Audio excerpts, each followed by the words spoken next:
As the thoughtful observer peels back one layer after another, Puerto Rico's multi-layered reality reveals itself only gradually. It is not all surface, exotic, and picturesque, as the tourist ads suggest.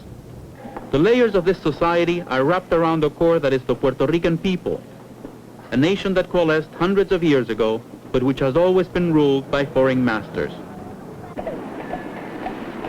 Puerto Rico lives a multiple existence. It is Latin America with Miami Beach grafted on, the Caribbean with a Wall Street implant.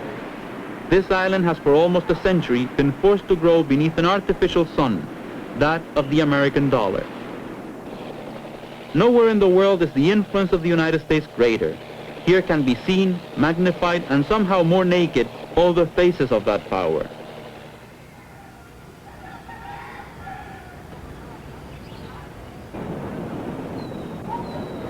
Peeling back the layers of this reality is to discover a people who have lived with, been affected by, and resisted that power. November 1980. It's election time, and Puerto Ricans spill out into the streets as they do every 4 years, in a unique combination of carnival, serious debate, and media hype. Behind this enthusiasm, there is a nagging feeling of second-class citizenship and powerlessness. U.S. citizens since 1917, they can only vote for their governor and legislature, while ultimate power resides in Washington. But it is difficult to find an apathetic Puerto Rican, and it is the issue of the island's political status, statehood, Commonwealth, or independence that Puerto Ricans feel most passionate about. This time, the issue was right on the table. Governor Carlos Romero Barceló of the Progressive Party was seeking a mandate to put Puerto Rico on the road to becoming the 51st state. If re-elected, he would push for a referendum in 1981 and then petition Congress for statehood. To Romero and his followers, statehood would be the natural culmination of Puerto Rico's long association with the United States. If you're proud of your citizenship, if you're satisfied with it and what it stands for, then there's no other alternative but to be a state. Because to be a state means to have the full political powers that your citizenship entitles you to. It gives you the right to participate in national elections, to have representation in Congress, and to have your senators in the Senate. And I don't think that anyone can say, I am proud to be an American citizen, but I don't want the right to vote in the nation that I am a citizen of.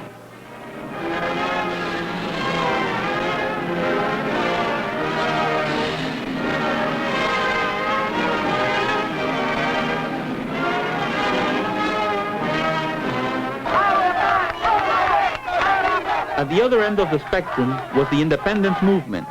Puerto Rican Independence Party leader Rubén Berríos, a former senator and candidate for governor, one of two pro-independence candidates, argued that statehood is but the culmination of colonialism, and moreover, a pipe dream. He claimed the U.S. would never accept a poor Spanish-speaking state with thousands opposing statehood. This is an outmoded system whereby the United States commands and we obey, and definitely at one moment it looked as if it was all right economically, but now we can see it's a bankrupt economy in Puerto Rico. So there's no reason at all whereby the United States should be having a colonial system in Puerto Rico. And sooner or later this reality will come to the minds of the immense majority of the Puerto Rican people. Independence is the solution whereby countries start to solve the real immediate problems, because independence means that one does what one thinks is best for oneself. Why should Puerto Rico be different? The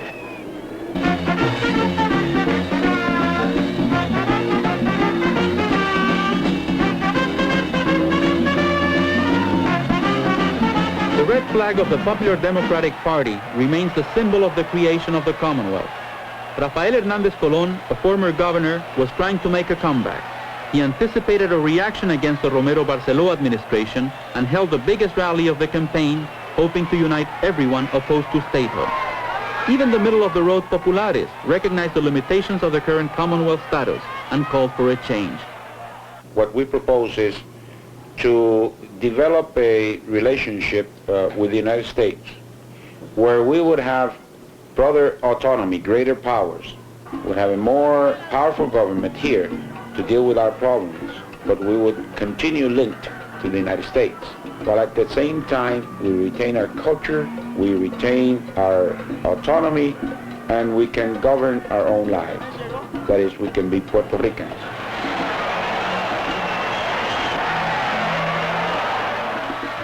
Yet the bid for greater autonomy needed a push from a famous American. Compatriotas puertorriqueños, nuestro hermano, nuestro amigo, el senador Edward T. Kennedy.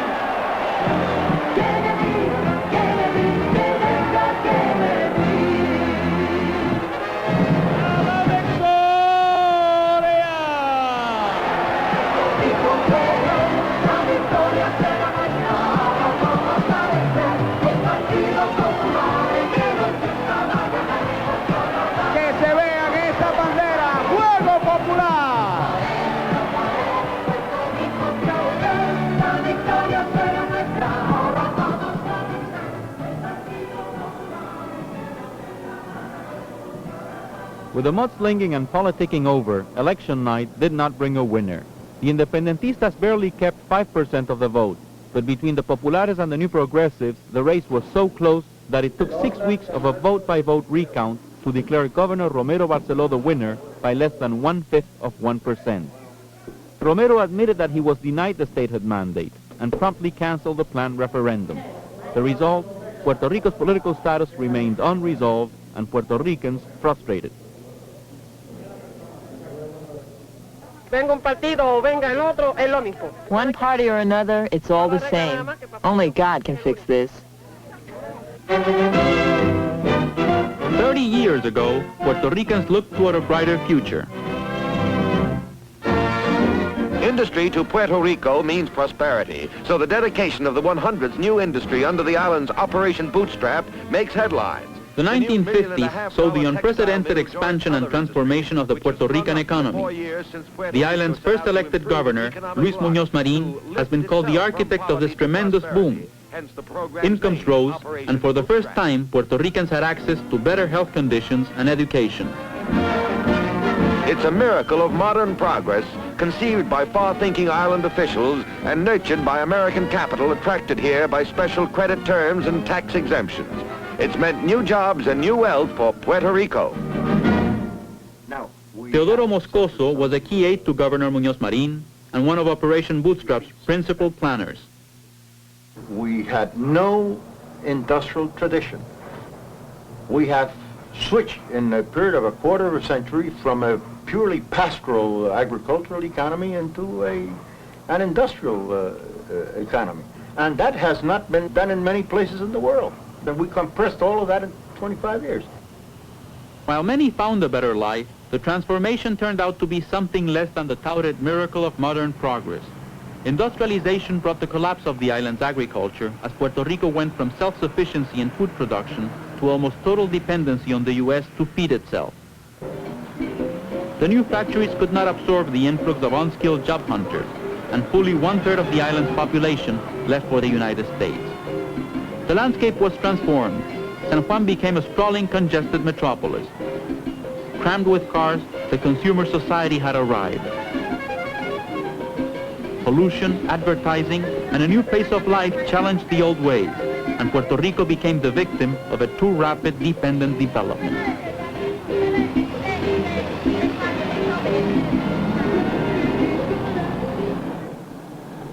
The basic flaw in this strategy was that it relied 100% on foreign investments in Puerto Rico, on foreign capital. Dr. Elias Gutierrez is a noted economist and professor at the University of Puerto Rico. The result, the inevitable result, was a structure which produced not for this economy, but for the external sector. We had an island producing within an island which had nothing to do with our economy.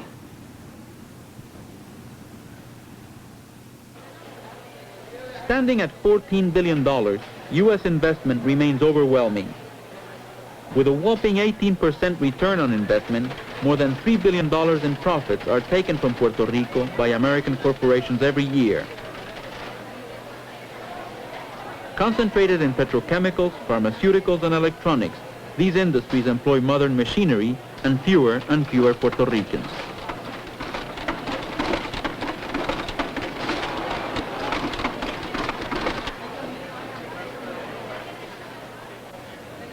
By the early 1970s, the factories that had come on the first wave of industrialization and which required a sizable workforce began to leave the island.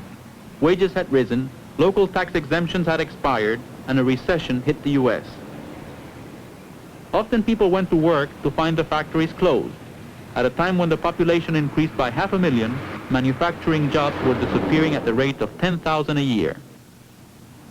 The miracle was turning into a crisis.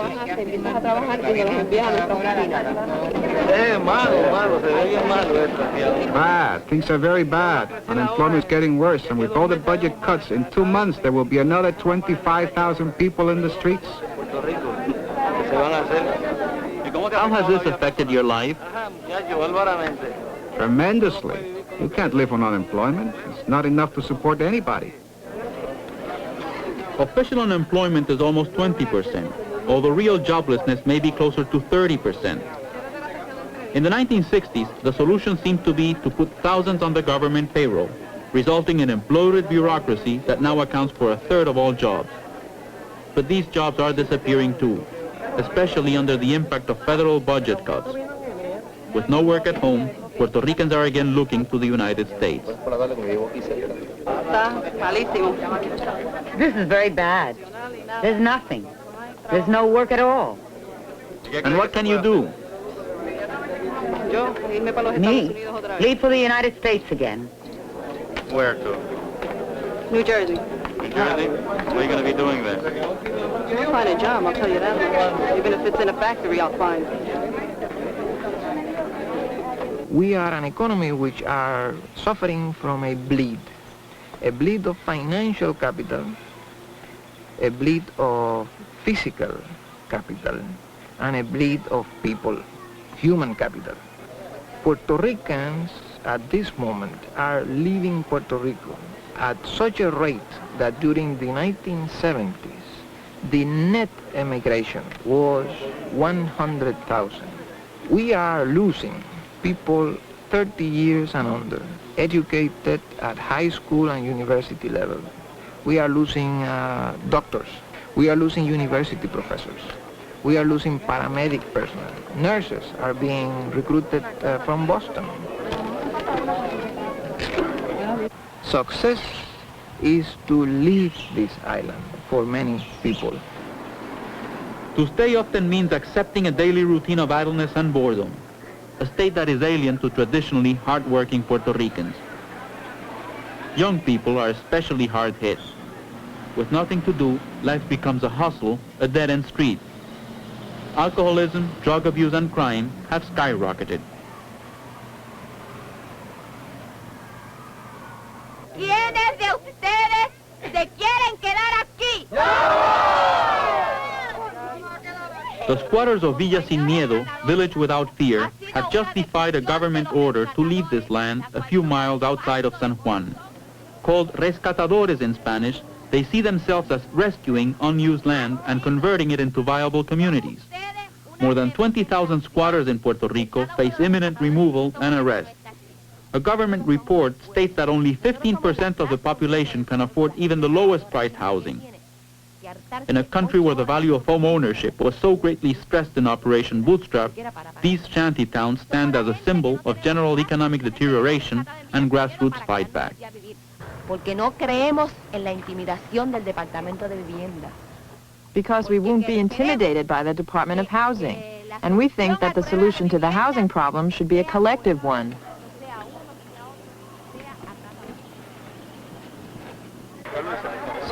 Excuse me, sir. What do you think of the economic situation in Puerto Rico? Very bad. Awful. Listen, with the rate hike in electricity, water, with food prices out of sight, where's it going to end? Take it from me. I'm retired. People with small salaries can afford maybe a can of soup, you know. But the rest, forget it. Scraps. Scraps. Radames Figueroa. Standing between Puerto Ricans and hunger are what everyone calls los cupones. Almost as good as the dollar, and sometimes replacing it altogether, food stamps are the most visible part of a massive federal support program exceeding $3 billion a year. Today, fully 2/3 of the Puerto Rican populace receive food stamps, and the roll call is beginning to read like a telephone book. Since 1975, these subsidies are the lifesavers the feds have thrown to the island's sinking economy. The financial bleed has come full circle. Every year, as $3 billion in federal aid comes in, $3 billion in profits go out. Waiting for your family's cupones is almost a national routine.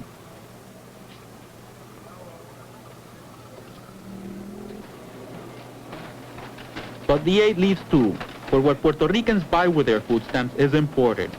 85% of all food comes from the U.S. at prices averaging 15% higher than the mainland. The food stamp program goes through Puerto Rico like a sieve, functioning as a virtual price support system for American agribusiness. The amounts of federal monies coming into Puerto Rico constitute today 1 out of every $3 that circulate in this economy.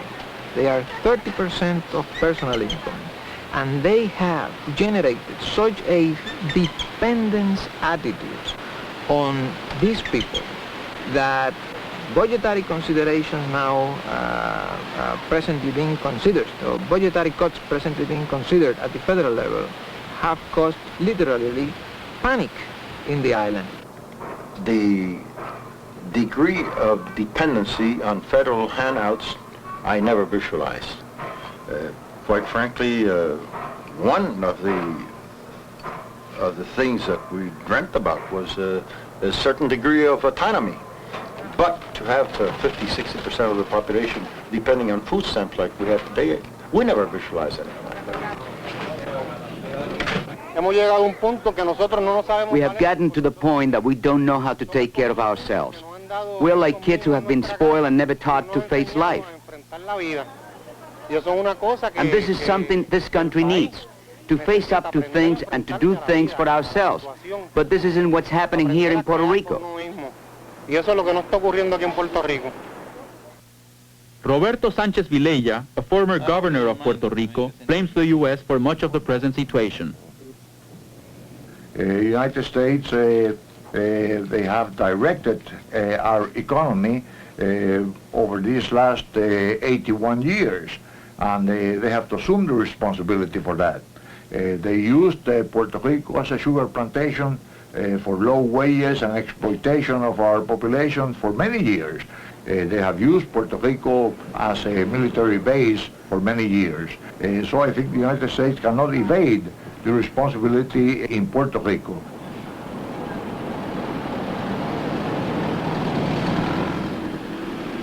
Former commander of U.S. naval forces in the Caribbean, Rear Admiral Arthur Knoysen, claims that the U.S. presence in Puerto Rico is fully justified.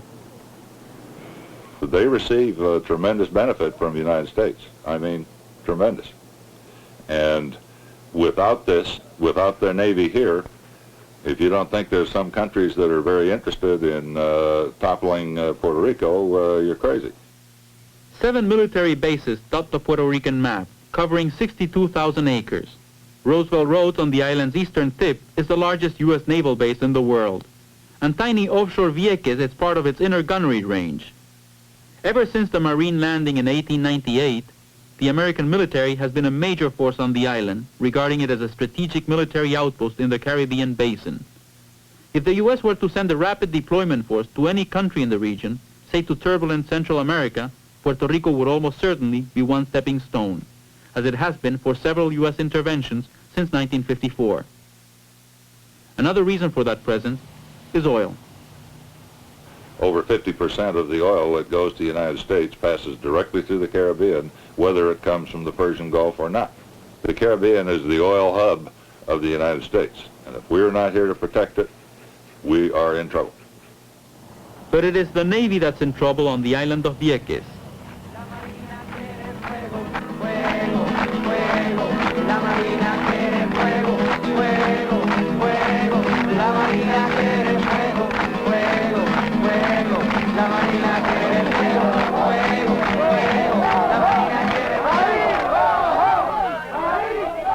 the last 3 years, demonstrations have called for them to leave Vieques. Occupied and used for bombing practice since World War II, it has become a focus for resentment toward the military and the U.S. presence as a whole. Its population, forced into a narrow strip of land in the middle of the island, is endangered by the constant bombardment from air, sea, and land. Local fishermen point to the damage that has been done to their livelihoods and to the area's delicate ecological balance. To stop the Navy's maneuvers, they have sailed their small boats into target zones, been arrested and jailed. I'm a fisherman, 68 years old. And this is what I'm fighting for. And if I die fighting for what's mine.